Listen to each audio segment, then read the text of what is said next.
Jai Hind. Let's start with our fourth video and continue with the psych test.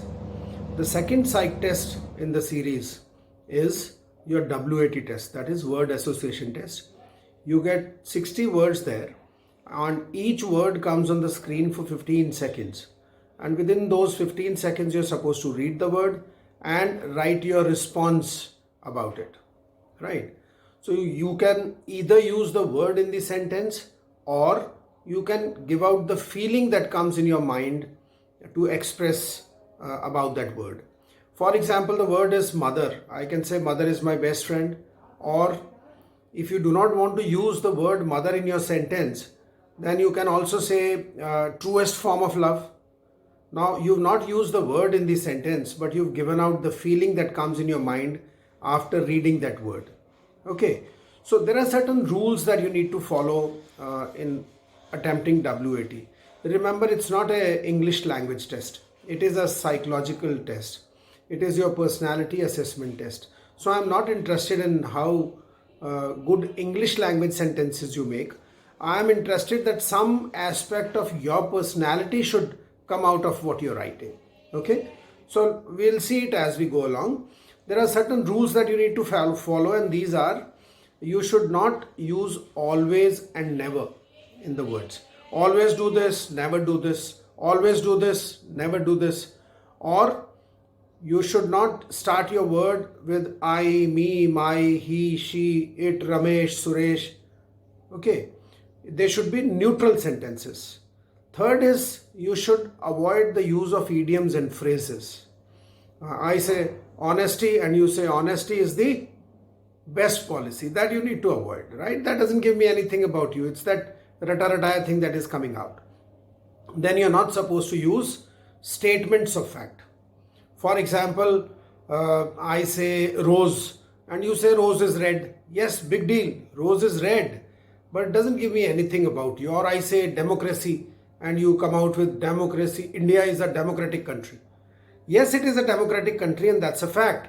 If you say democracy is the best form of government, that makes sense because that's your opinion.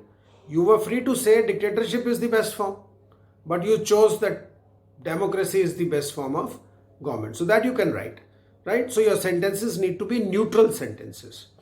Now, what happens is most of the times you find students tend to leave a lot of words.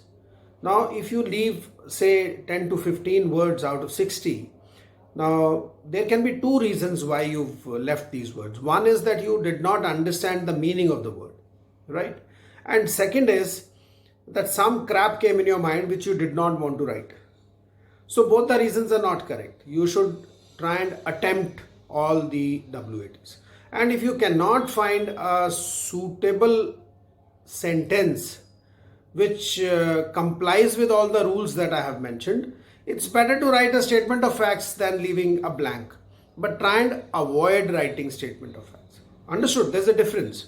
So if you do not write 10 to 15 of them, I mean that puts your personality in the doubtful category, that you do not want to disclose a lot of things about you. And then psychologist is at a disadvantage. He cannot make a personality assessment chart of yours in the correct manner because a lot of aspects will be missing. Then is, what do you do about the words which are negative in nature, right? You've learned in your mathematics classes in early days that if you multiply one negative with another negative, it becomes a positive. And same thing you got to do it here. For example, say the word is terrorist. Now terrorist is a negative word. And if you say terrorists need to be punished, now punishment is also a negative word. So you added two negative words and the outcome has automatically become positive, isn't it? Suppose the word is dismiss. Now you can dismiss your negative thoughts, you can dismiss your bad habits. So if you add another negative with a negative word, it will automatically come out to be a positive one. Try and read a lot of books, read newspapers. When your reading habit develops, automatically the usage of your words in different forms improves. right? Because all these authors, they use words in all the different usage forms, and that will improve your expression. For example, say the word is purchase. Now, normally you will find candidates making sentences. I purchased a car. Now, firstly, you're not supposed to start with I. Then you say I purchased a car. Now that doesn't give anything about your personality to me as such. So now, if I say, suppose I have to make a sentence on purchase, and so you can possibly make honesty cannot be purchased. Now, if you say honesty cannot be purchased, it tells me there is a person who feels that honesty as a virtue cannot be purchased. So this gives me an aspect of your personality which is contributory to your personality assessment, right? So I purchased a car gives nothing. Then is, if you say Rajesh was a good scientist. Now who's this Rajesh? You may know Rajesh, but the psychologist may not know.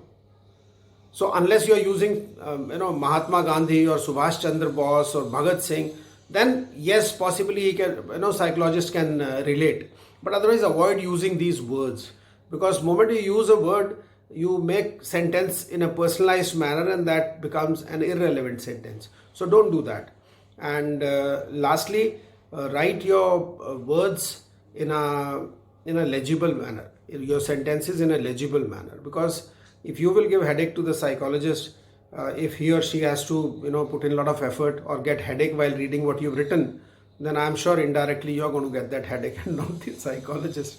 So remember to write legibly and neatly, correct? And finish almost all the sentences, because you're getting equal time for all the words. Okay, the best way to prepare yourself is you have to write these sentences in 15 seconds of time, right? There's a time limit. So what I recommend is follow all the rules, but remove this 15 seconds time limit and make your sentences yourself. Now, if you read it from a book, or if I give you ready-made sentences, then there cannot be any bigger harm than that. Because if I give you the sentences, those sentences will be suiting my personality and not yours. And if my personality is mixed with your personality, then there will be a confused personality, which will be the outcome. So that's not desirable. So I would recommend you make your own sentences by removing this stipulation of time. And once you've practiced all of them, then you will find in the time of emergency, when that word comes, since you have yourself made that sentence, you will be able to recall that, and it will help you out. So that's it as far as WAT is concerned. We'll meet up in the next video, and we will start our SRT section. Thank you. Jai Hind.